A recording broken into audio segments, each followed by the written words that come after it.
All right, so Kyle Freeland, who had a 6.71 home ERA, was ejected in the first inning 2 days ago. Just went 8 innings on 88 pitches, completely shoved, retired the first 13 Padres he faced. And the Rockies take game one in Denver. The Padres swoon continues. They have lost 5 straight. They have all of a sudden completely dropped in the wild card race. I mean, they're now tied for that 6th spot. They're only 4 games ahead of the Giants, holding on to a playoff spot. So we're going to react to it all. I'm somewhere. I don't even know where I am. I'm in Idaho. Jim's in San Diego, even though the Aztecs are playing in Washington. All right, so let's react to it all. We have an hour of content for you here tonight. Please subscribe to this channel. Year-round content for you. Obviously, if you're a Padres fan, appreciate all the super chats. Click the $ below the chat box. We'll get to your super chats here tonight. We appreciate your support of the channel. Smash the like button for us. You can follow us at X, at Sean Schaefer, at Jim Russell SD. If you want to become a member, you can click the join button down below. I mean, 3 hits. I watched this entire thing here tonight. 3 hits. Perfect game through 13 batters. Pivetta was fine. I mean, it wasn't Pivetta's fault. His numbers, of course, have been absolutely horrific. But offensively, just complete, anemia, if that's even a word. And the Padres' fault in game one, Jim. They've lost 5 consecutive games. They're in a complete tailspin, and they're trying to hold on for dear life. And thank the Lord that, you have a team like LA that is doing the same thing. But, I mean, I don't think you can play like this over the final 21 and just hold on to this playoff spot. They got to play better than this. They have to win is the point. Yeah. I mean, you're kind of at a loss for words tonight. Like, I spent all day talking about, like, you can't lose this game. It's win day. Even I don't care what any excuse is tonight. Like, there's none. You have to win. Have to win. It's not a must-win game because there's only must-win games until it becomes an actual must-win game. But, like, come on, man. Tonight felt like one of those games that you got to win. You're going to Colorado. You're facing the worst team in baseball and a guy with a 6-something ERA at home. And he not only shoves, he looks like the reincarnation of Sandy Koufax. I know is Sandy Koufax still alive? I don't know. Anyway. That's a really good question. You get my point. This was embarrassing. I mean, flat out. Of all the embarrassing losses they've had over the last 10-plus games. He's alive. Okay. He's 90. Wow, good for him. Of all the losses they've had over the last 2 weeks here, this one's the worst. This one was so awful. No fight, no heart. Even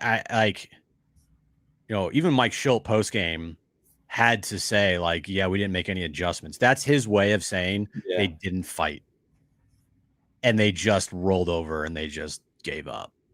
I mean, 3-0 at Coors Field is nothing. A 3-run deficit at Coors is nothing. And they got the tying run at the plate in the 9th inning.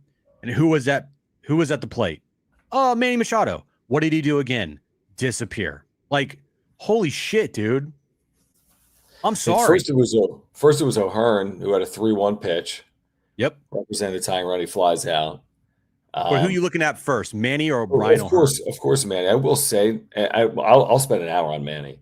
And I haven't even done the deep dive, but yeah, I mean, we could spend an hour on Manny. I'm with you. I mean, look at his numbers. I mean, it's complete. It's been a disaster of a month. We thought, the calendar's going to flip to September. He's going to look like a different player. That's obviously not taking place, but you're 100% right. I mean, representing the tying run, looking to do damage. He grinds into a double play to end the game. I mean, this has happened routinely over the last month of the year. But you're 100% right. Whether it's Machado, I mean, Tatis had a single in the 9th inning. Okay, better than Machado. But Tatis hasn't done anything. I mean, this team's so lost. Jackson Merrill, I mean, he's done literally nothing. They're so lost. It's really shocking to see it play out like this. I mean, they even switched their lineup. Luis Ariz doesn't play, right? Doesn't start in this game. He later walks when he pinch hit in this game. But like they even put Ariz on the bench against a left-handed starter, and nothing works, Jim. They can't get anything right now. No, they're an embarrassment. And the only thing that is stopping me from just, I mean, like eviscerating this team to the point where I'm like, they have no shot. They're DOA. Like, just It's the put a fork Dodgers. in them is the Dodgers. Dodgers. Yeah, That's it. That's it. Because the way the Dodgers are playing is exactly like how the Padres are playing. And for some reason, it's like, I don't know how, but they're still 2 back. Like, what the fuck? Like, it makes no sense. I know it's 3. It makes no sense. It doesn't make any sense. And it's like I said today on John and Jim, the first team that starts playing well is going to win the division. Well, of the at two. this point. And you know what the crazy you know what the crazy thing is? The crazy thing is, here come the San Francisco Giants. You know they play the Dodgers 7 times in September. I do. 7, and they are only 6 back of the Dodgers. Who the hell are you rooting for there? Because they're on your ass now. They're 4 back. I get it. 4 back with 21 to play. But they've won 10 of 11 or 11 of 12, something crazy like that. And they're made up 7. They made up 7 games in the last 10. They're just scoring like a million runs. They were 11 back at the Padres 11 days ago. And now they're 4 back, and the Padres sit in the 6th spot in the wild card. I can't explain any of this. Nothing makes sense. Baseball is a beautiful, stupid game that you just – I don't know why this happened. And if the Padres, just continue to play like this, the fact that we have to sit here and just keep relying on the Dodgers to play like shit, that's not a good strategy. You've had opportunities all week long, and you squandered every single one of them. And like I said, the only thing right now stopping me from saying that this team is just completely dead is the fact that the Dodgers are right now too. That's it. I know. I mean, what's interesting is, to your point, I don't even know when the Dodgers and the Giants play among these final 20 games, but I assume it's coming up since there's only 20 games left. I mean, who are you rooting for? I know. Do you root for the Dodgers to secure yourself a playoff spot? Because, again, the only way you're out is if you're caught from behind. Mm-hmm. So do you root for the Dodgers to take, I'm making it up, 4 out of 7, therefore handing the Giants 4 losses and making it very unlikely that they pass you? Or do you root for the Giants to, let's say, win 5 of 7 or more? But then there's a scenario where the Giants overtake you and you're on the outside looking in because you're 2 games behind the Dodgers. You don't have a tiebreaker. I mean, the crazy way to look at it, this is such a sad way to look at it and such a scared way to look at it. The scared way to look at it, which is based on their way of playing right now, is to root for the Dodgers against the Giants, as dumb as that sounds. But if you're not going to win, I mean, what do you prefer? What do you prefer, being in or being caught from behind and being out? Like, would you rather be in as a 6 or out as a 7? So, like, you'd rather be in as a 6 as opposed to not win the division, as opposed to the chance of potentially being a 7 on the outside looking in. Now, both remain unlikely, but they're becoming more likely by the day. It's unlikely the Giants pass the Padres, but how can we say that it's not going to happen? They've made up 7 games in the last 11 days. Right. So it could absolutely happen. It's still unlikely. I'd rather be 4 games up than 4 games back. And then it's also unlikely the Padres pass the Dodgers. Why? Because I'd prefer to have a 3-game lead than have a 3-game deficit. So as it sits here right now, I kind of hope they beat each other up and the Padres look like some semblance of themselves and win 10 or 11 times in the last 20 or 21 games. But if one team goes 6-1, you could be looking at a pretty bad situation, especially if it's San Francisco. If San Francisco goes 6-1 against LA, you're in a spot where you're going to have to win at a decent clip over the final 20 games. Yeah, because right now, 2 seed, that's done. 4 seed, that's done. That's done. You're playing for just to make it the 5 or the 3. Like, that's what you're playing for right now. Yeah, right. 3, 5, 6 are the possibilities. Yep. Yeah. So, look, if you get in as the 6, you're going to LA to face the Dodgers. If you get in as a 5, you're going to Chicago to face the Cubs. And if you get in as a 3, well, guess what? You're playing the Dodgers here at Petco Park. Most likely. Yep. Those are the options that and you have been dog shit against the Dodgers all year. So, like, it is so frustrating. It's a weird time, man. It's a weird time. And I just go back to, like, Mike Schild, the ultimate optimist, saying post-game, that his team made no adjustments. That's translation for they didn't fight. And I've heard Mike Schilt plenty of times say after losses that he wasn't concerned about the fight of the team, but when he is, and when there is a time that they give up or their bats don't look good or whatnot, then that's a time to worry. We're at that point, I feel like, because they just gave up tonight. Other than the ninth inning when you got a walk and a single there from Tatis and Arise, they were as lifeless as it could be the entire game. Leading the way was Manny Machado. Just completely as lifeless as you could look. And for a Mike Schilt team who preaches all this shit about never giving up in a bat and always fighting and going down the last out, they gave up tonight. That's concerning. How about just 2 days ago, he said this style of play, falling behind. And what did we say? It's over. He said, I'm telling you, it's over. Yeah. And here are the things you have to know about any sport. You never know if you've reached the bottom, especially in baseball. There's 162 games. I mean, ask the Rockies if they've reached the bottom. They're 40-101. Like, there's been a lot of bottoms for the Rockies this year. And the thing with a sport like baseball is, there might not be a bottom. And sometimes there's not a ceiling when you got a team that could win 105 or 106 games. Like, you can really go.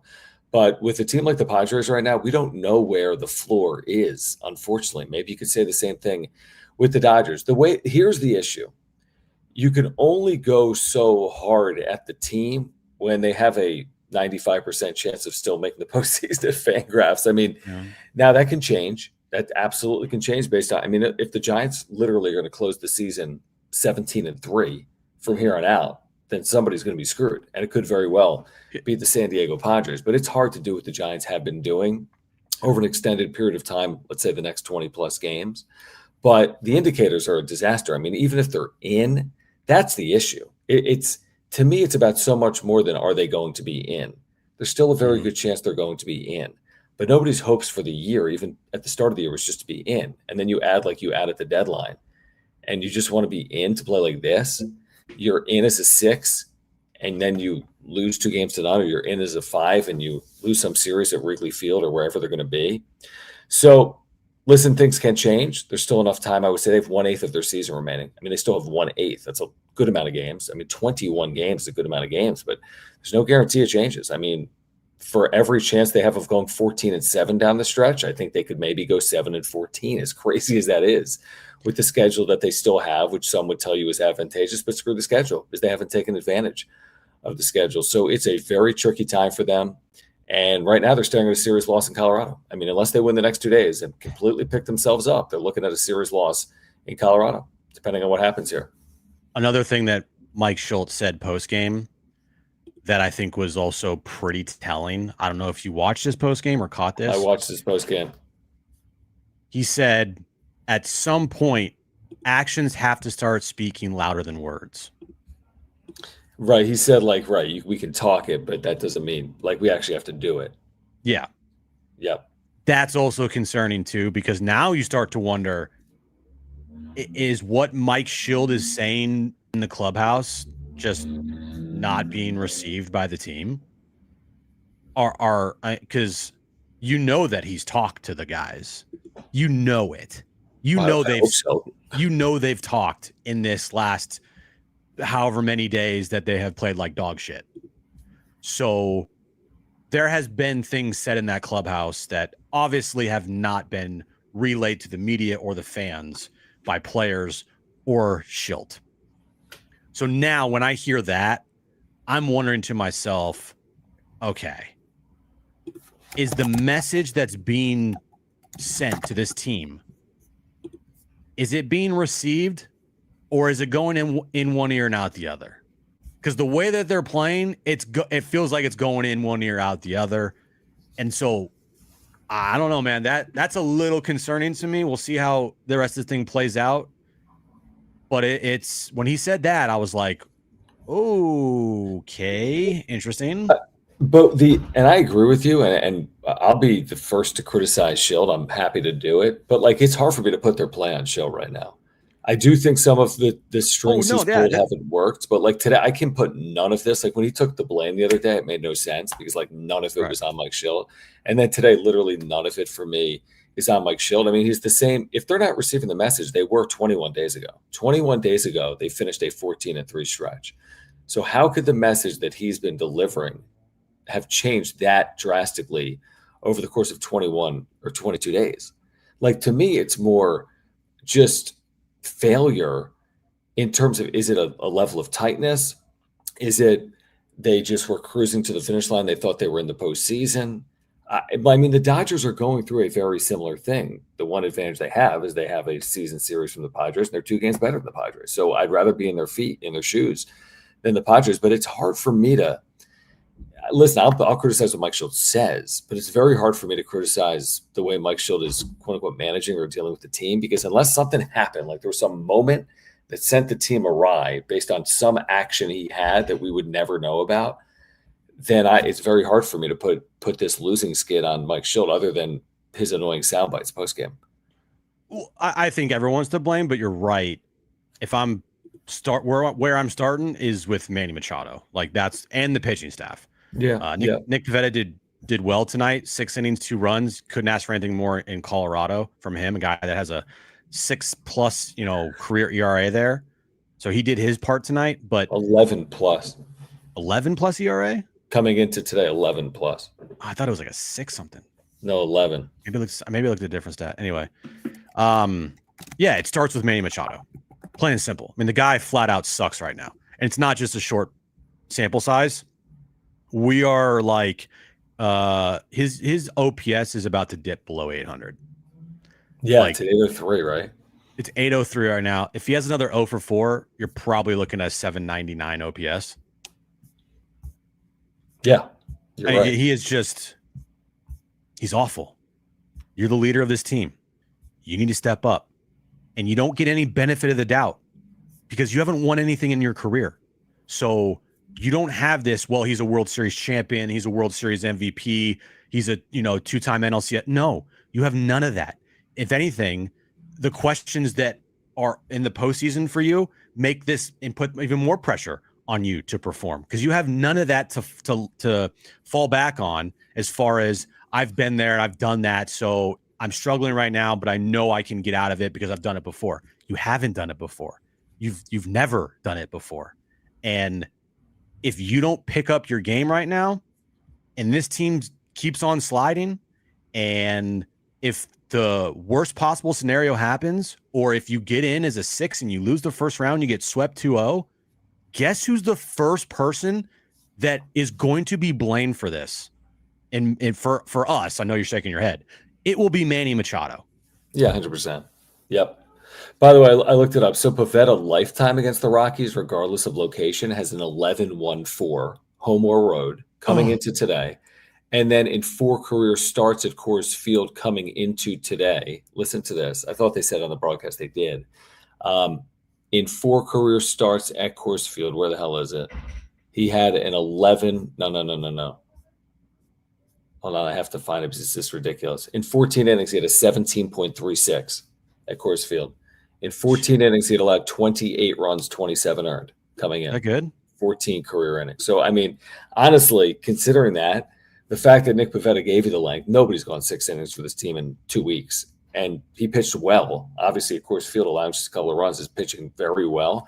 And for the offense to just be that listless, I mean, truly listless. Like, there was a moment in this game where you're like, the way they're playing, they get no hit at Coors Field tonight, and they tested that theory. They had just 3 hits here today. All right, let's get to some of the super chats. We do need to thank our title sponsor, Mark Nimitz at Farmers Insurance, in a moment as well. Why don't we actually start with that, and then we'll get to these super chats. Appreciate you guys hanging out on this Friday night. You can click the $ below the chat box to get to all of your super chats here this evening. But do want to thank our title sponsor, Mark Nimitz at Farmers Insurance. As you guys know, he's been with us since day one. If you have an insurance need, he's going to take care of you. He's taking care of me and my family. I've got 3 insurance policies through Mark. I had to file a claim in 2022 through Mark. He saved us all this time and money. He's going to do the same for you and your family as well. He's got great service and communication. That's what's going to separate him from the rest. So whatever it is, auto, home, renter's life, earthquake, and more, click the link in the description down below. Before you just renew your current policy, get in contact with Mark Nimitz at Farmers Insurance. He's been with us for over 4 years. He's a diehard Padres fan. He is a native San Diegan. So click that link in the description down below. If you support the channel, please support our title sponsor, Mark Nimitz at Farmers. Yeah, all his information is on that ticker below, mnimitz at farmersagent.com. And you reach out to Mark, let him know that John and Jim from the Wrap Up Show sent you. Let's get this thing started. Appreciate you guys, again, hanging out with us on this Friday night. Padres have lost 5 straight. It's actually not their longest losing streak of the year. They lost 6 straight in May. It's just the worst time to be dealing with this because it's September. LLM213, thank you for the super chat. He says, has Mike Schilt lost the locker room? I mean, Jim was touching on this, and I think you basically agree with what I don't believe so. I can't say it for certain, but it would surprise me to lose a clubhouse or a locker room this late in the year. Still 13 or 14 games over 500, but it's hard to know until the final chapter's been written on the season. But I'd be surprised if he had, truthfully. Yeah, I don't think he's lost the clubhouse. I would be surprised if he has, like you said.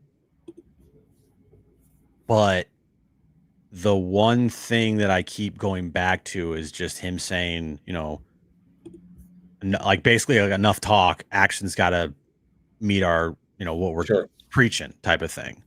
Mm-hmm. Mike Schilt's job is to get his team ready to play. It's his job to make sure that guys are in the right place. It's his job to, keep the team spirit up. Like, he has jobs that are behind the scenes that you don't see that he needs to do that can help a team win or lose. And, whether it's fair or not fair, a lot of times when a team loses, where does the blame go to first? The manager or the coach or, whoever. Because guess what? They're the one of, if, sometimes not, they're the leaders of the team, right? So it falls on their shoulders. I mean, what did we do here with past managers? What did we do with Jace Tingler? What did we do with Bob Melvin to an extent? What did we do with Andy Green? For me, it's different between losing the clubhouse and losing your job. Well, I meant Tingler lost the clubhouse. Correct. But Andy Green lost the clubhouse. Melvin, Andy Green, the team, did quit in 2019, and Melvin just walked. Melvin did walk, but all that 2023 season, it was like Sleepy Bob, and nothing he's doing is working. And, it's just weird how, again, this Padres team is on their way to the postseason unless they have a catastrophic finish. But, it is interesting how the last 3 managers, year 2 is always a weird kind of year. Yeah, this would be, you're right. I mean, that's those odd years, right? 21, 23, 25. If this continues down the stretch, it's those odd 2019, shoot. But Andy was here for longer than just 2. I mean, he was here for like years. 3.5 or 4. He got fired with 3 games left in his 4th year, something like that. When Barajas took over. It's just weird how those things happen. Like, oh, year 1, everything's great. Year 2, I mean, again, there's common denominators well beyond the manager. Manny Machado. Yeah, I mean, Manny's been here for 4 managers in 7 years.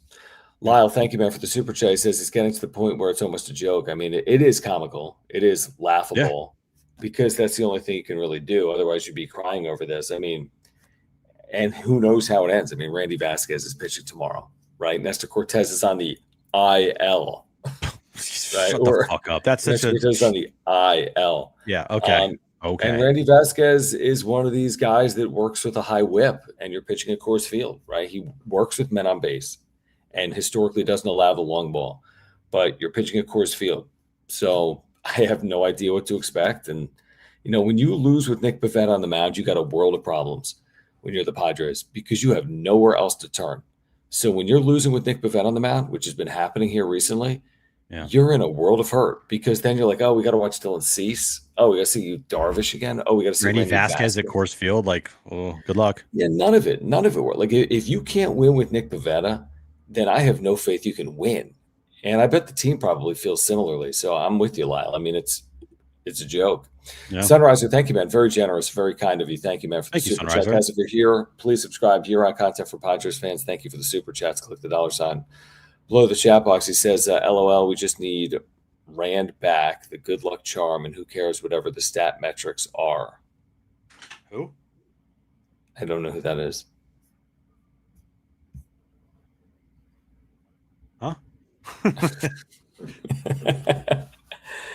Who cares that they have a 95% chance of making the postseason? I mean, I think it's at least relevant. You have to, with 21 games left, you kind of have to look at where you are in the pecking order, because now it's all about standings. The only thing that matters is really where you stand. I mean, you'd like to be playing well, but standings are going to matter. I mean, these teams are going to stack up over the next 20 days. Are you going to, again, I'd rather be in the Padres spot than the Giants, but then again, I'd rather be the Giants in terms of the clubhouse because they believe they can do it. But I'd rather be in the Padres standing. I can't believe that they're 1-6 in their last 7 games. You didn't need to do that for a spelling mistake. Oh, Sunriser, thanks, but wow. Appreciate you, man. Very kind. Randy Vasquez. Okay. Let's get some clap emojis in the chat for Sunriser. That's very generous. Yay. Man. Hopefully that's the thing that gets us. There have been other generous supers from Sunriser over the years that have gotten the Padres going. I remember it vividly. I'm not kidding. So maybe it takes something like that, and maybe it takes Randy Vasquez at Coors Field. Maybe. But yeah, up to your point of the Giants, I mean, are you serious? They were I completely wrote them off. Like, their season was so gone so long ago. I was more or less talking about like the Padres' recent stretch, because I was like, okay, look, you got to go 11-5 in your next 16 games, and that was last Friday. They've proceeded to go 1-6 to start. So now they got to go a negative, like 11 and -1 or something. Like, sure, win 10 in a row. It's great. Yeah, right. Funny. But that's not happening. I can't believe it. I cannot believe it. If they lose another game here in Colorado and they lose this series and you come home, I mean, the only thing that's saving your ass right now is the Dodgers suck too. Like, it's incredible what has happened here and how it could have been so much worse. Like, so much worse. All the Dodgers had to do was like win one game in Pittsburgh. Yeah. And then if they just won tonight in Baltimore, they got walked off, but like they had multiple opportunities. When I checked in on that game, they had the bases loaded and they couldn't get it done. But like, if they just won one game in Pittsburgh and then they won tonight, division's over. 5 back, really 6 with 21 to play. It's over. Well, now it's that would be 3 additional wins. So 5 back, yeah. Right? Yeah, I guess if they had 3 more wins, but I mean, well, you're 2 back, they'd be 4, and then really 5. Yeah, I see what you're saying. Yeah. You saw the stats somewhere on social media. I think we interacted with it. Like, they're 20 and 24 over the last 44. They've scored the fewest runs in the National League over the last 44. They're not good. No, like they wear Dodgers on their chest, but like their play has not been good. Except against you. Padres across their chest, they also haven't been good. I'm not saying the Dodgers can't win the World Series. I'm not saying the Padres can't win the World Series. Sports are dumb, like Jim said earlier. But I'm just telling you what I'm seeing. And I'm seeing 2 teams that are like both not trying to win. Like, it's playing for a tie. It's playing for a tie, and it's a bad way to play. And it might work out in some extent for both of them. I don't think it positions either of them well for the postseason, but who knows? I mean, a second season can change everything, and whether that's LA or San Diego or neither or both potentially. Rocket, appreciate you, man. He says, all I can do is laugh at this point. I'm numb, pathetic. Yeah. Like, to me, I wouldn't be numb until, like, listen, if we had this conversation, Jim, and the season ends and they're 1 game out, that's the like apocalyptic, numb, what the fuck happened, like still AJ Preller. But I'm not there yet. So I'm not going to be like I'm numb to it, because I feel like it can be turned around. I don't know if it will, but it can be, because there's still time. I don't even know. Like, that's the worst case scenario. They missed out by a game. Yeah, they just got And at that point, I don't even know who I'd fire. Like, do I fire Mike Schilt? Do you say goodbye to AJ Preller? Even though I wouldn't put the blame on AJ here. What do you do? There has to be repercussions. Just like how we said the same thing in 2023. Like, have to have repercussions. You'd probably clean house because it's that disastrous. I think when you draw like that and you invest like that, I think I don't know, you prove the point, even if it doesn't serve your organization well. Yeah. I think that's so extreme from where they were to where they'd be going that I think sometimes you just got to do something. I mean, just to prove points. I mean, how could you draw 3.4 million fans and then blow some type of second half like that when you add like that at the deadline? You can't always resort to that when this team collapses because they've done it now. No, but they don't always resort to the clean house. I mean, like you're starting like at the top, right? I mean, I think you're starting over. I don't know. I mean, I don't know. We're a ways away from that potentially happening. I'm not even gonna entertain it. You entertained it. I know I did. Sorry, I did. You're right. You entertaining it. I agree. That's why I would say hypothetically I could see that happening, but you have to miss out for that to be a real, realistic. On a playoff spot with 21 to play. Not impossible. No. I mean, it's not 6. I mean, because the team behind you. And by the way, Arizona, they play you 3 times at the end of the season. They're 7-3 in their last 10. Yeah. They've won 3 in a row as well. I mean, look at some of the epic. Listen, you can't say never. I'm just saying they still are in good standing. You can't say never. There's some. You know what's crazy? Examples. Like I'm back to like looking at how many runs scored the Padres have this year. In the National League, they're 3rd last in runs scored as a team. To the Marlins and Pirates? No. To the Pirates and the Rockies. That's it. That's insane. Even the Washington sorry-ass Nationals have scored more runs than you. And that's insane. Dave, appreciate you, man. Thank you for the super chat. Appreciate you guys hanging out. Please subscribe and thank you for the supers. Click the $sign below the chat box. He says they're either missing the playoffs altogether or low-key sleeping, lurking, and winning a ring.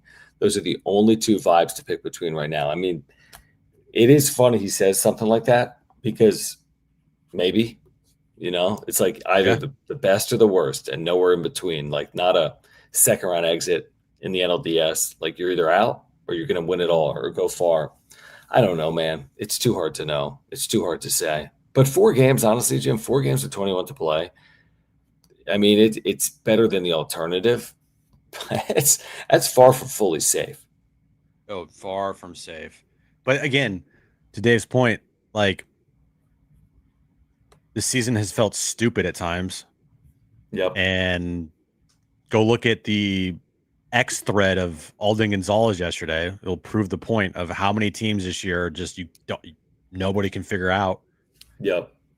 So maybe, of course, it would, like a team that has an awful September, barely makes it into the postseason as a 6th seed, somehow gets hot and goes to the World Series.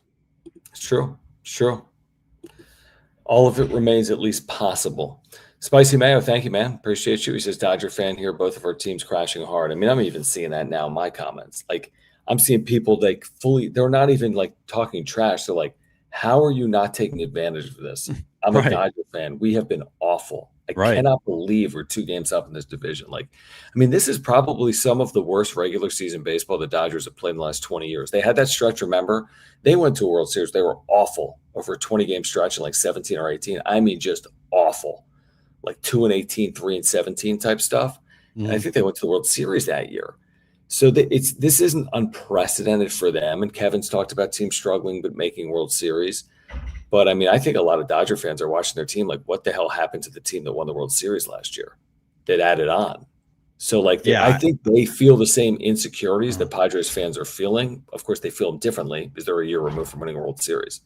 Yeah, like every time I check up on the Dodgers and see what they're doing, I'm like, oh, God, they're losing to the Pirates. Like, what? They're awful. Guys in the IL and back at spasms and scratch dude. starts. Like, it's already one of the more disappointing seasons you could remember from a team, just in the sheer sense of like they spent so much money in the offseason and they've spent so much money on this team that it's almost expected every year you have to dominate. I mean, people were saying this team was going to win 115 games, 116, 117 games this year, break the all-time record for most wins in a season, breaking the Mariners record. And they're going to potentially go in the postseason as a 3 seed or a 6 seed. Woof. Yeah, I mean, their conversation is a little different because, as we sit here, we're like, wow, the Padres are 4 up. And I see all these comments. You see them, Jim. Everyone's like, they're going to miss the playoffs. They're going to miss the playoffs. Trust me, they're out. And I'm still like, I disagree, but we'll see. But the one difference in the Dodgers and the Padres is it's much more unlikely the Dodgers would flat out miss because they're 2 games better than the Padres. I mean, it would be an epic collapse for the Dodgers to miss the playoffs. They'd have to go like 3-18.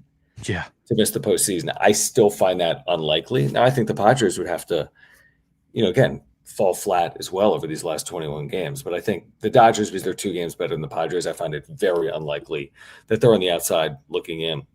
Jack, appreciate you, man. He says, if the year ends in disaster, do you look to negotiate these no trades to move players, eat money, cut payroll, and firings top to bottom?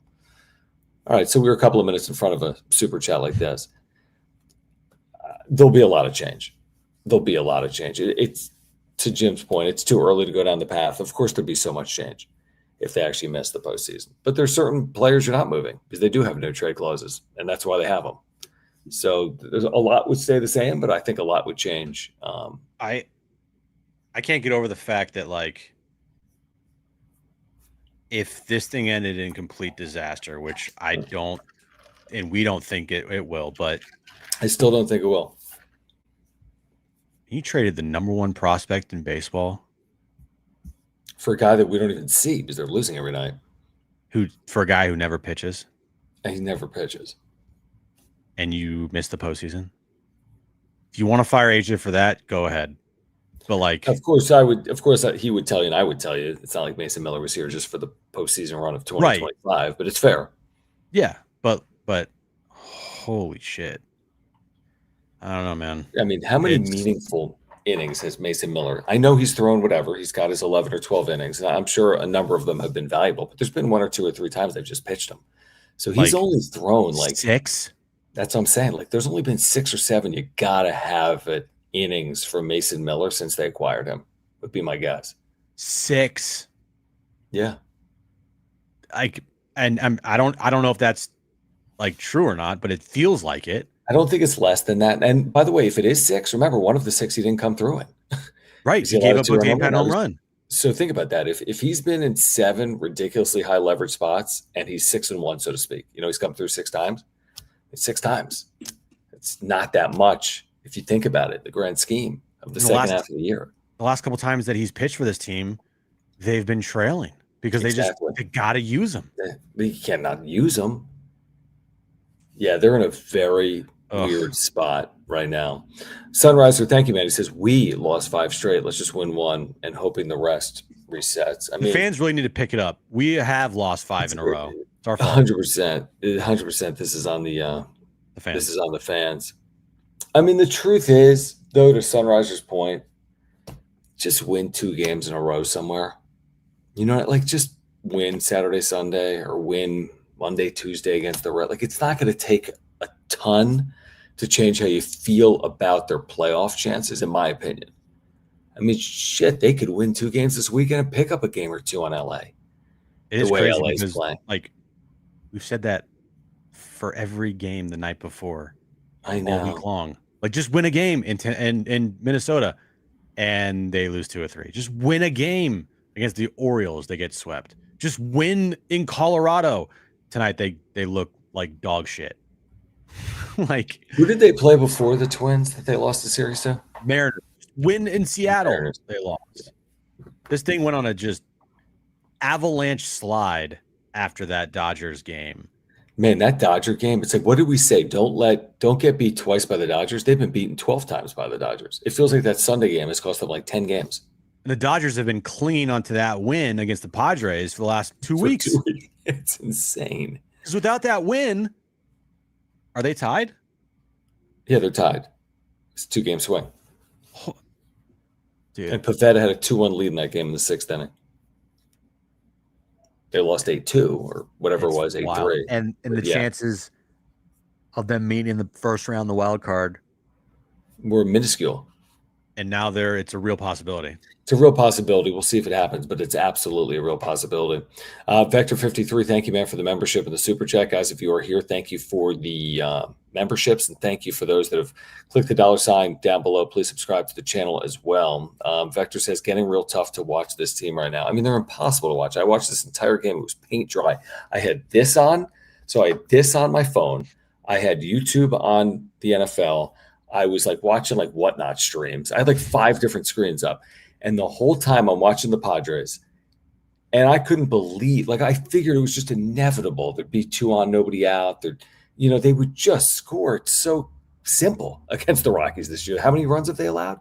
1,000 runs. 1,000 runs. I mean, they're on pace for 1,000 runs. So yeah. It didn't even cross my mind when Kyle Freeland was perfect through 13 batters, the Padres wouldn't score. I honestly, and then they freaking go to their bullpen the 9th inning. The guy goes walk single, 3-1 O'Hearn. I'm like, they're winning this game. Single, 3-1 O'Hearn, Machado on deck. They will find a way to win this game. And O'Hearn flies out, and Machado grounds into a 5-3 double play. And I'm 100% with you on Machado, but I do want to mention the fact that O'Hearn's numbers here, like, look at them. Look at the distinction between Baltimore and here. They're not good. He's 125 points off his OPS in Baltimore. And it's not just him, but I'm just telling you, like, all that O'Hearn, first 10-day love that he got, he's come completely back. Tatis, we've talked about. Merrill, we've talked about. Like, the one player that has been a constant is Ramon Laureano. That's it. The one player. It's not Ryan O'Hearn. He's had moments. A lot of these guys have had moments. Yeah. But the one constant for them from August 1st on is Ramon Laureano. Gavin Sheets had his stretches, but it hasn't been perfect since August 1st. But, I mean, it's one player that's kind of carried them, and they haven't even been carried because they're not playing well. No, that falls on the team. I mean, the guy that you brought in at the trade deadline shouldn't be your best player right away. We said that. He should be the complement, and he should elevate your team, not be the only guy that's doing anything. I mean, this is a career year from Ramon Laureano overall, for sure. I mean, 300 average, 22 home runs, 905 OPS, 70 RBIs. Unbelievable. Incredible. He's had a better year than Manny. It's probably not that close, right? And the crazy part is, like, when you look at the numbers just on the surface, it's like, oh, he's had a better year. He's also had like 200 less plate appearances than Manny Machado. This year? And this year. He's got 377 plate appearances, or at bats, excuse me. And Manny's got 544. Wow. They both have 22 home runs, both around the same number of RBIs, and he has a significantly better OPS than Manny. So he just forced his way through. He wasn't even a regular the first 2 months of the season, basically. Correct. Yeah. Yeah, that's insane. That's really insane. Guys, make sure to use our promo code the next time you're at a Lucky Box vending machine. The promo code is Padres. The word Padres, all lowercase. You're going to get $5 off. These are such cool vending machines. You can walk away with a mystery sports card or a mystery Pokemon card or a mystery autographed jersey. And it could be a Fernando Tatis Jr. Auto 10 card, which I picked up in Vegas in July. It could be a Patrick Mahomes autographed jersey. It could be, Manny Machado autographed cleats if you want those. It could be anything. And they have amazing products in these. If you use our promo code Padres, you're going to get $5 off. They're throughout Las Vegas, probably 15 or 20 machines in Las Vegas. They're coming to Southern California this fall. They're also at a lot of major airports like JFK and O'Hare and others. And you can find all of their locations by clicking the link in the description down below or going to luckyboxvending.com. But walk away with something that you're going to remember for forever. Use our promo code Padres, get $5 off. And again, it's lowercase Padres for $5 off. Yeah, or go to the website right now, luckyboxvending.com. Postgame.com to sign up to be a golden ticket exclusive loyalty program member. You can get insider perks, early location drops, and exclusive giveaways like signed memorabilia for free. All you got to do is sign up at luckyboxvending.com. It's free of charge. Your email, your phone number, sign up now, or you can scan the QR code on machines anywhere in the United States.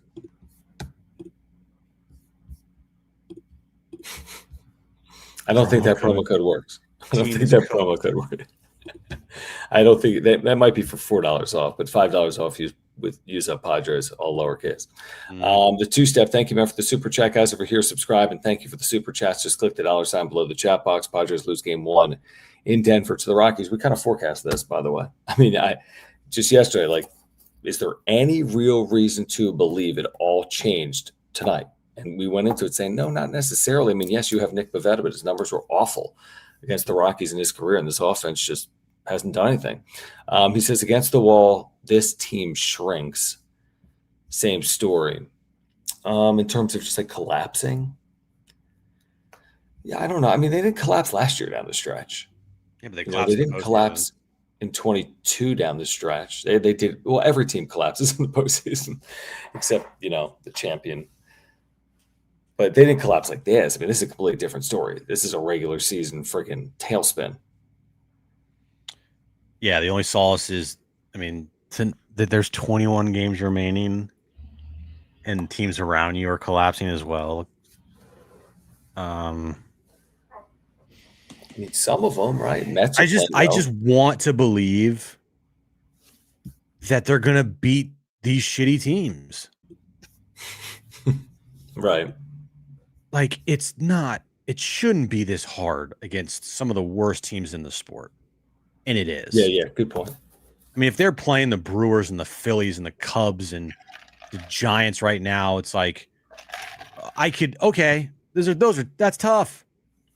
It's like a gauntlet right there. But I mean, the Orioles and the Rockies and the Twins, like, I mean, you're going to face a series at home to the Rockies. They can't lose 3 out of 4 at home to the Rockies, right? No. It's not possible. So if you get a split or better there, that's 2 wins. I'm just trying to add up the wins. And then it's like you played just bottom feeding teams for the last week plus.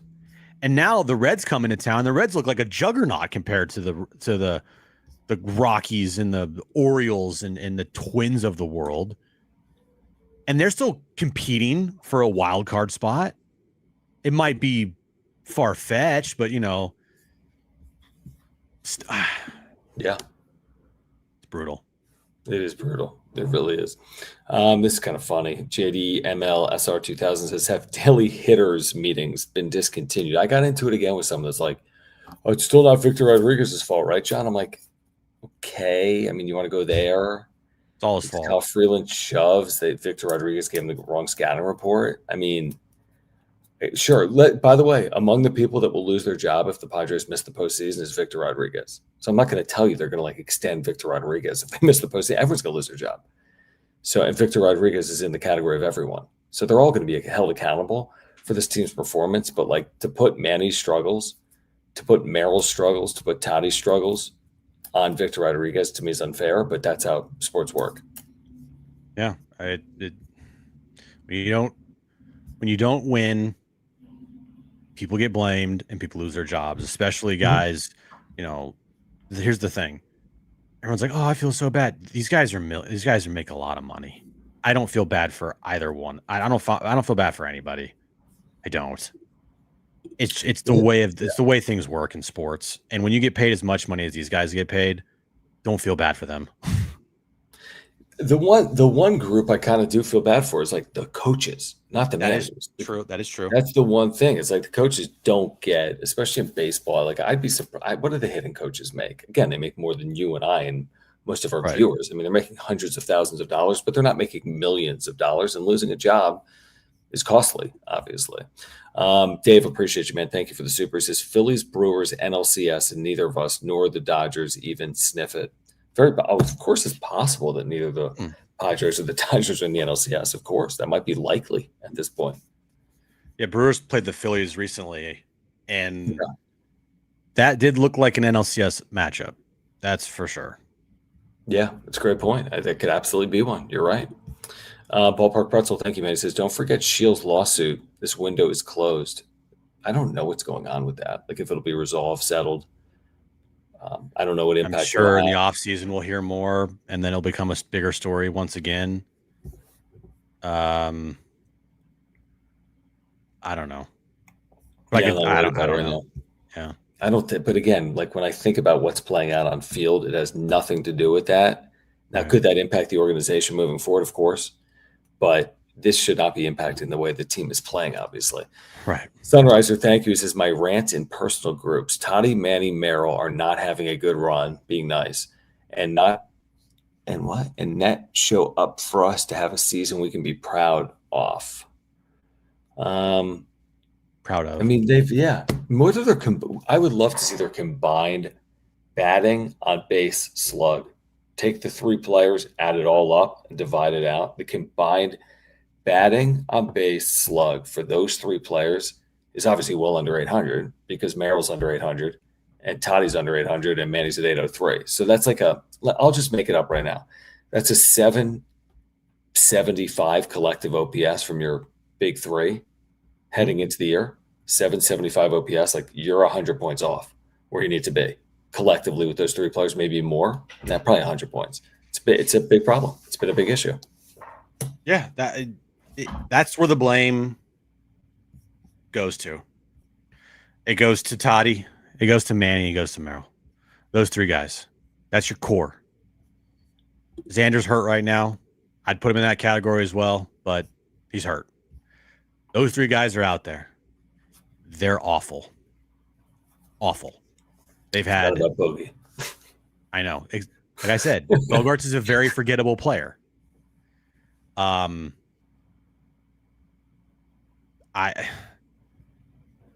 Yeah, dude, this team, other than Ramon Laureano, who most of his season he was with another team. Yep. Nobody's having a career year or even close to a career year offensively in the lineup. Crazy. Yeah. Just it's so true. It's true. Abraham, thank you, man. He says mid Machado. What is even the explanation? What is our theory on Machado? Just hurt, old, bad, tired, doesn't care, tough stretch. All the above. Yeah, I mean you could make a case if you wanted to. All the above. Like I can make a case for every single one of those points you just made, but I think the best way to describe it is everything you just said. Lump it all into one big giant turd ball, and that's the explanation. Like all of this. So bad. It looks so bad. He even made a play tonight. Like defensively, he made a play. I didn't think he tagged the runner out going to third. Oh, when he just walked into the dude? You're saying like he didn't even go to third? He just like waited there for the runner to run into him? Yeah, it was.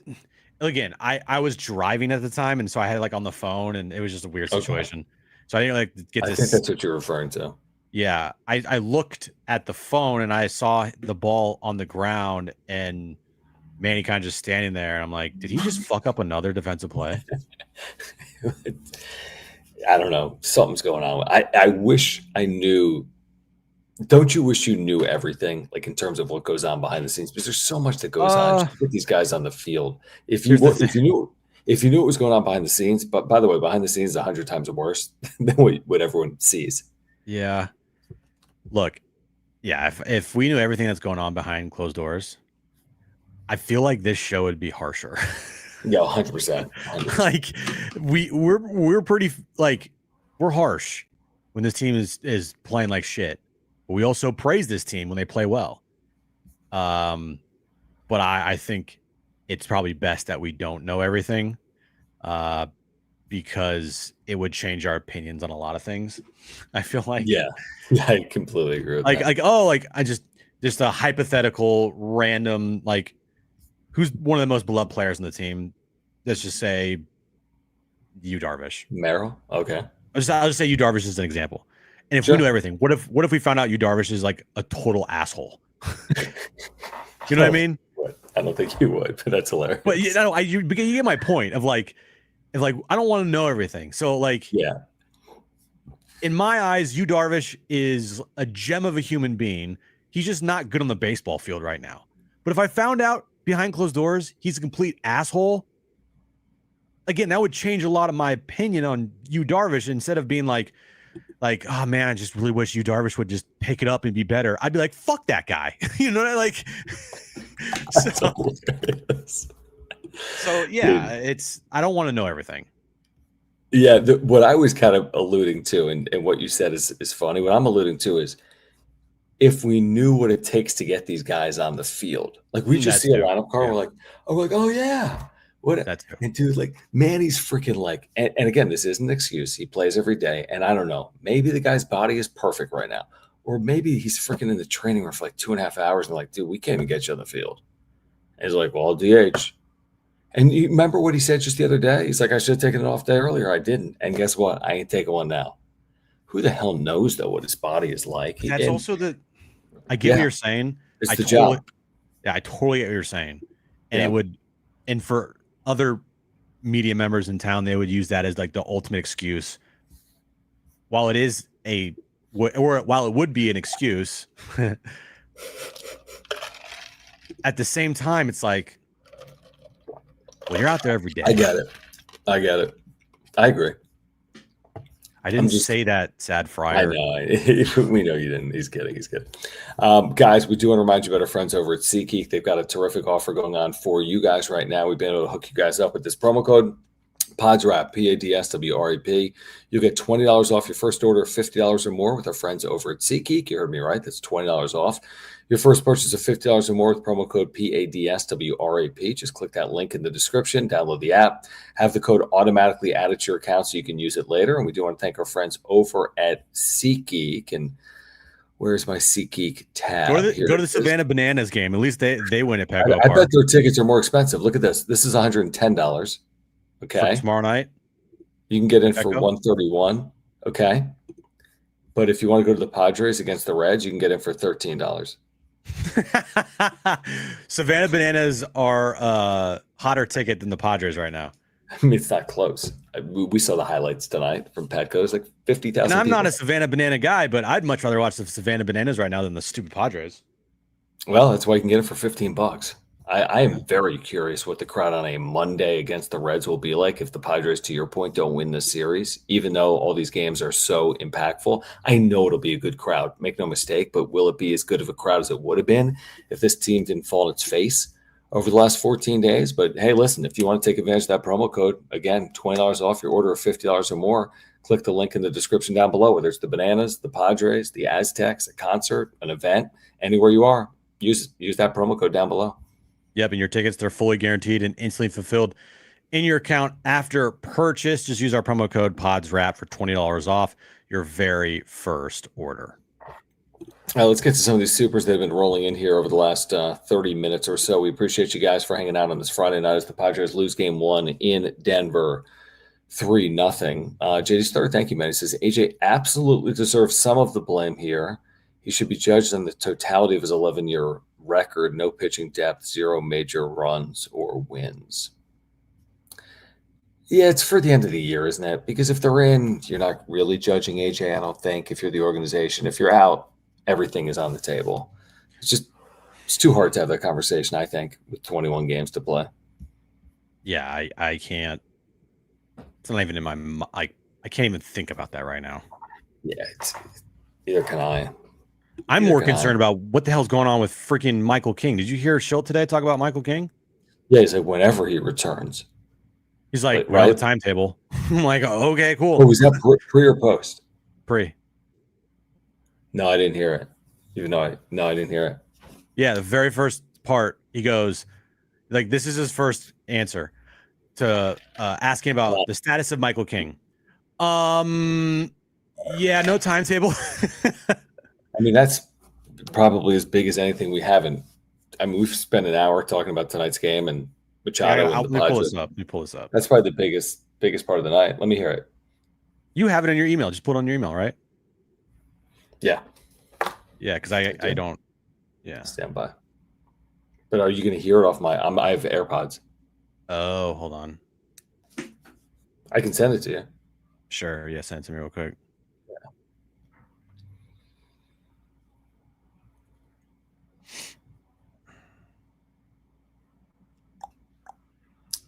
I sent it to your iHeart. Okay.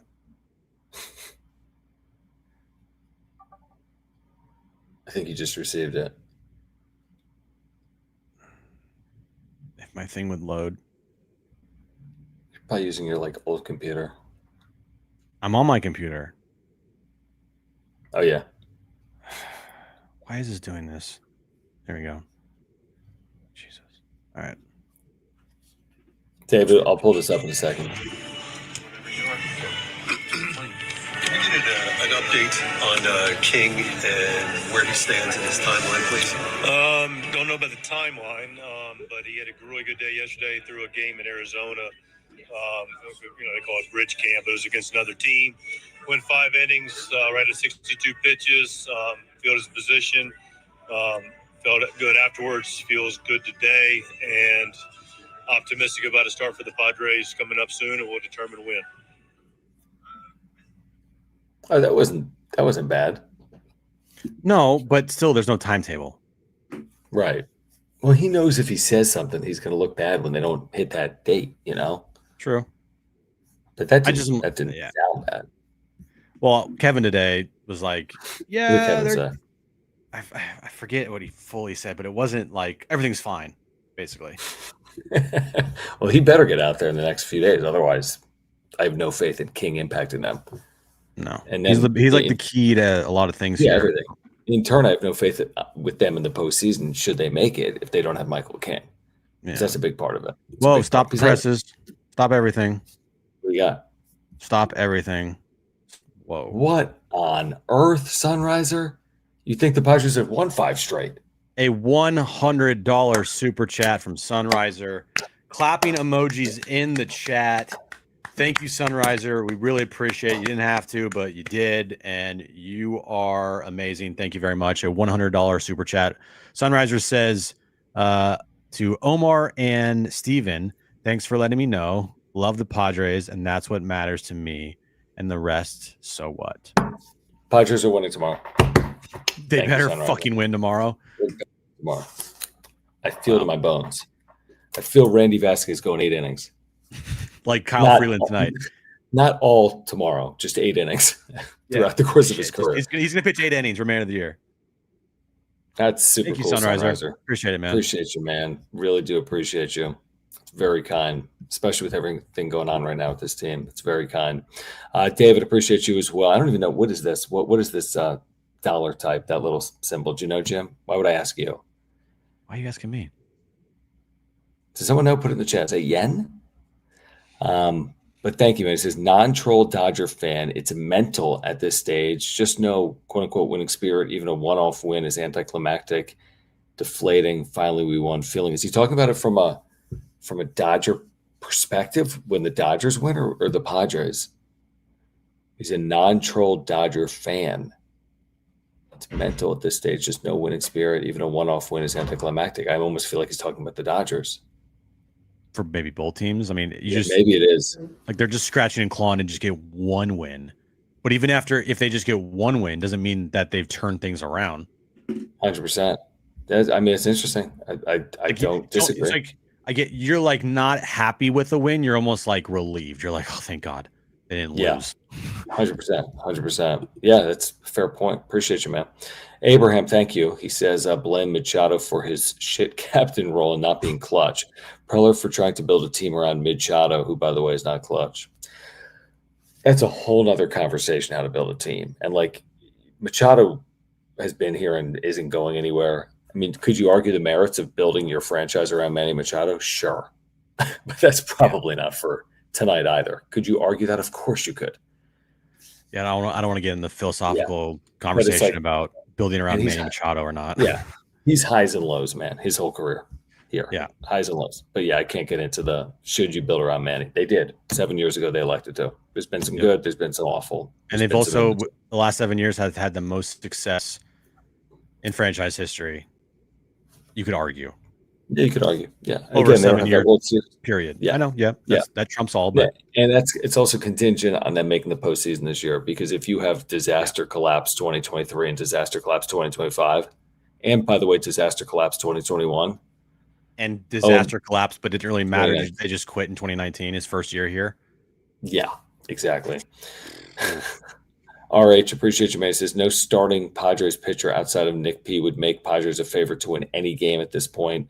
This ends badly. There's no rescue too late. Okay, wait. No starting pitcher outside of Pivetta would make Padres a favorite. No, that's not true. And the reason I say that is when you've got Cease at home against the Rockies, guess who's going to be the favorite? The Padres. When you have Darvish at home against the Rockies, guess who's the favorite? Padres. You get the point. Like they'll be favored at home a number of times down the stretch, even without Nick Pivetta on the mound. They will, because they're not playing great teams. Now, that can be favored every night. That's fair. They're not, but they'll be favored 8, 10, 12 times down the stretch because they're not playing good teams. Now they just got to. My guess is they're favored. Well, the Brewers series at home, we'll see. They're good home teams. Maybe no. Mets series on the road, we'll see about that. Other than that, they should be favored in, I want to say, every game remaining. Yeah, they'll be favored against the White Sox. They'll be favored against the Rockies. They'll be favored at home against the Reds. You'd like to think. So that's 3 plus 6. That's 9 plus 3 more. It's 12. Yeah, plus 12. 3 That's more, a lot of games. 15. And you got about 15 games there. You should be favored in all of them. And there's a handful they won't be. But yeah. Yeah. JD's third says, did you catch Mr. McGoo on Ben and Woods? Appreciate you bringing that up here in the Super. He is such a character, and I don't mean this in a good way. He's in over his head, overrated and outmatched. Did you talk about this at all on John and Jim today? I didn't talk about that specifically. You can now. We brought it up if you want. I mean, everyone heard it. Yeah. I saw it on social media. I don't even here's the thing. The dude, and I've said this before, so it's like I'm not saying anything differently. Like, he's just a very insecure person when it comes to somebody outside the baseball world questioning him about his moves. And, Woods caught him dead to rights. There's no way around it. And I don't know if that was his intention.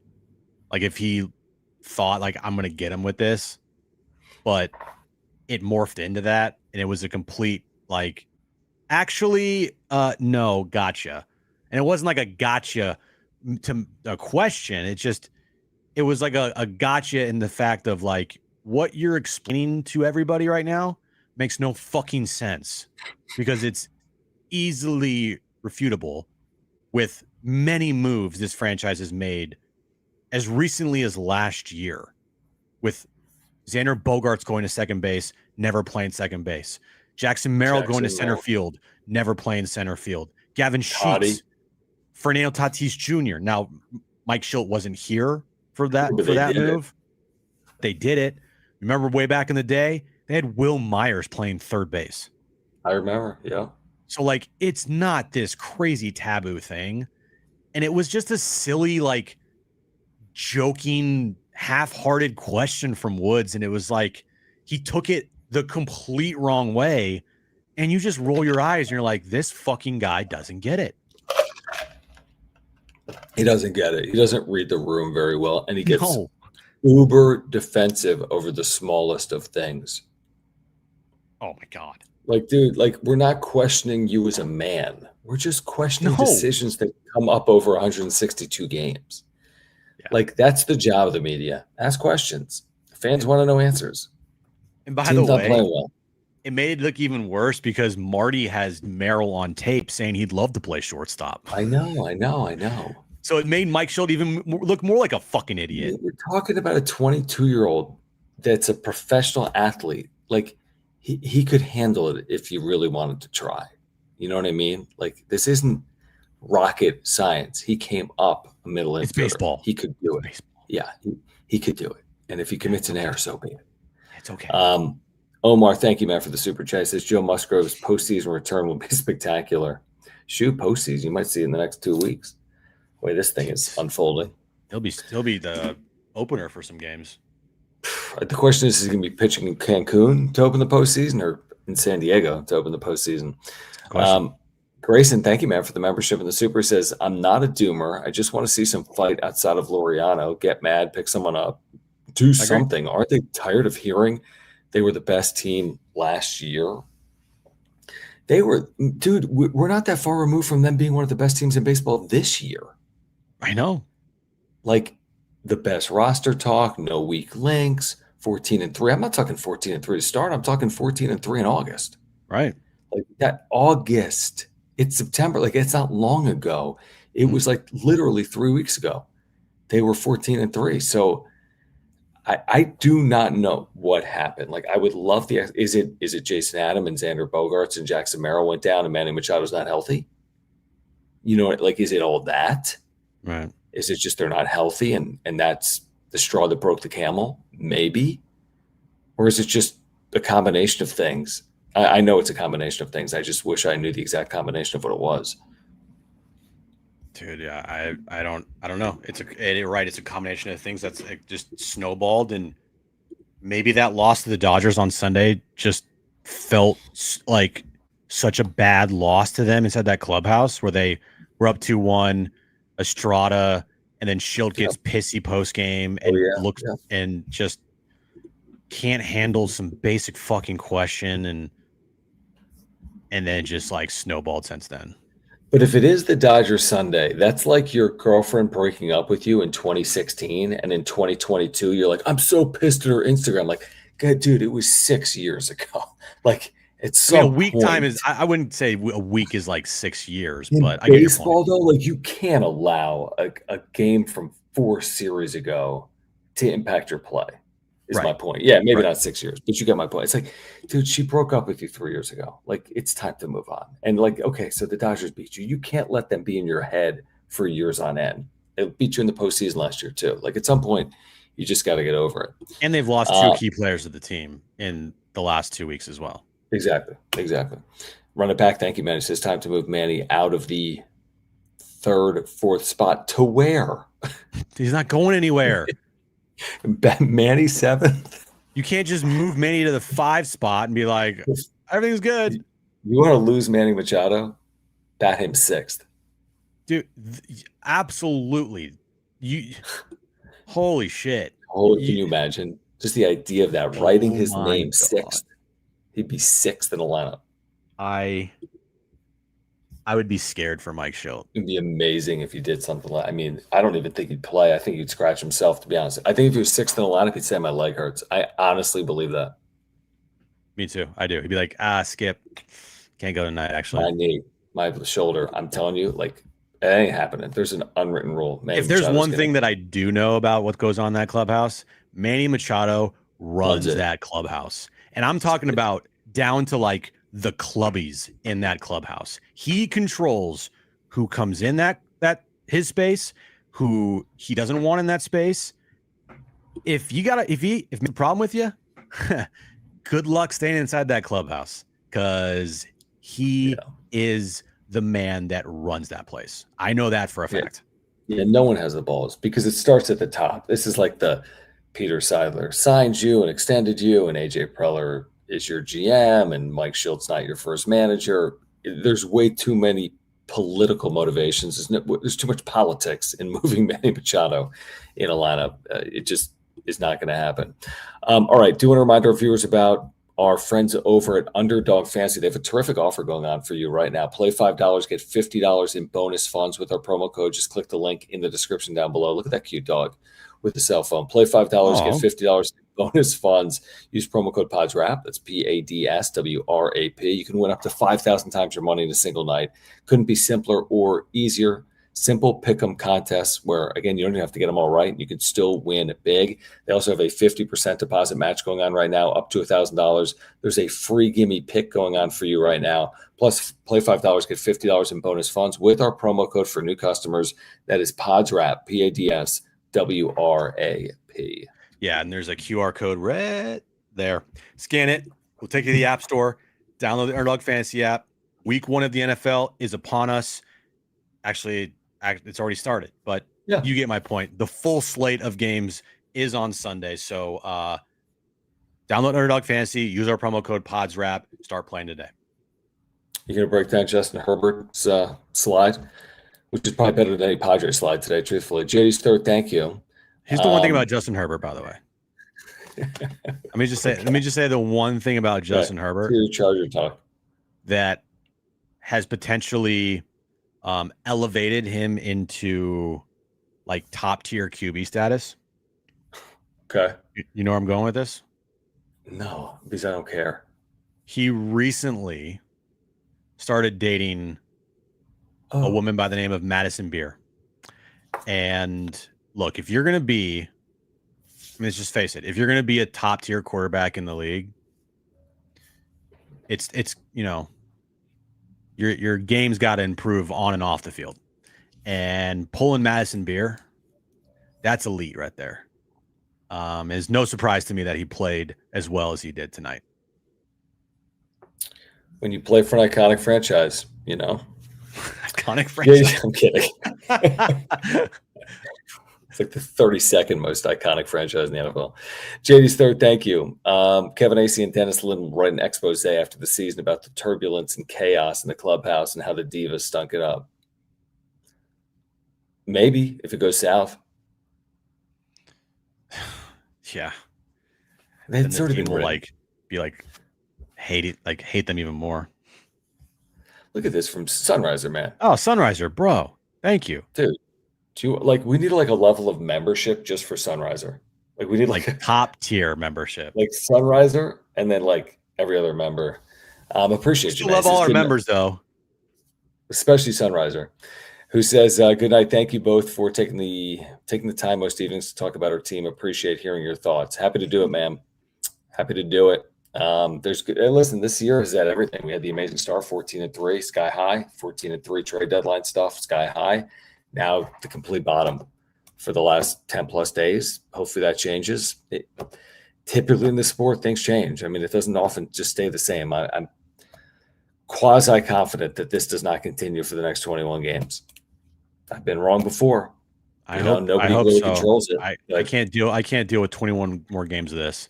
No, I can't deal with the 5-16 finish. I mean, I cannot deal with a 5-16 finish against these shit teams they're playing. Yeah. So hopefully it's the opposite. Maybe it's a 16-5 finish. And by the way, if they did something like that, again, it feels like nothing could be further from a 16-5 finish or a 15-6 finish. If they did it, they won the division. Because I'm not trusting the Dodgers to all of a sudden go 16-5. They can't score a run. So they're a run away from winning this division. They've done it twice this year, 14-3 twice. Can they do it one more time? Doesn't seem like it's overly probable, but who the hell knows? All right. Here's the deal. Subscribe to this channel, year-round content for Padres fans, even when I'm in Lewiston, Idaho, and Jim's in San Diego. Smash the like button for us. Follow us on X, at John Schaefer, at Jim Russell SD. Thank you for the super thanks if you're here on replay. We appreciate those watching on replay with the super thanks. We really do. So thank you guys for doing that. Thank you for those that have become members as well, Sunriser and all of the 100-plus members we have right now on the wrap-up show. Support our partners. Mark Nimitz at Farmers Insurance. He's been with us since day one. Do you want to comment on this? Hold on. Let me just go through the sponsors, then we can comment for 1 second. Lucky Box, Amul Casino, SeatGeek, and Underdog Fantasy. What's just one game? Have you been living under a rock? It's not one game. They've lost 5 consecutive games. One game. And they've lost. Chill. They've lost 8 of 10 or 9 of 11. They've lost 9 of 11. They've lost 9 of 11. Yeah. So wait, hold on. Is that right? Yeah, they won 2 games. Yeah, 9 of 11. Right. One game. Chill, games. John. We should all chill. It's actually the last 11 games. Right. Okay. Do you have social media? Look at social media, dude. You'd think the Padres were freaking moving to Europe after this 11-game stretch. I don't know if this person actually has watched Padres baseball, but yeah. Promo code bums. Yeah, but it's just one game. But people are telling me promo code. It's one game, guys. Promo code bums. All right, guys. We will see you Sunday night right here on the wrap-up show. Padres fall to the Rockies in Game 1. We'll see if they can win Game 2 and/or Game 3. For Jim, I'm John. Thanks, guys. This has been the wrap-up show.